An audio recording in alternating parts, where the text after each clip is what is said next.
তৈরি হতে চলেছে জ্যোতি বসুর বায়োপিক। ভারতীয় রাজনৈতিক কিংবদন্তি পুরুষ জ্যোতি বসুর বায়োপিক তৈরি হতে চলেছে।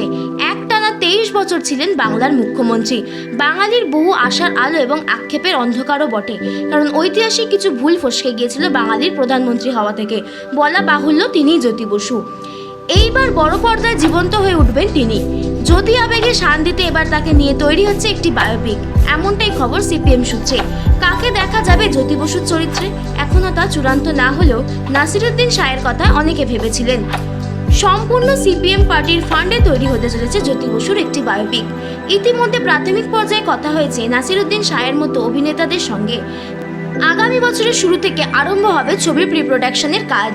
জ্যোতি বসুর রিসার্চ সেন্টারের ব্যানারে এই বায়োপিক তৈরির পরিকল্পনা নেওয়া হয়েছে সিপিএম এর তরফে। ভারতীয় রাজনীতির এই অনন্য চরিত্র, বহু জানা ও অজানা তথ্য তুলে ধরা হবে জীবনীমূলক ছবিটিতে।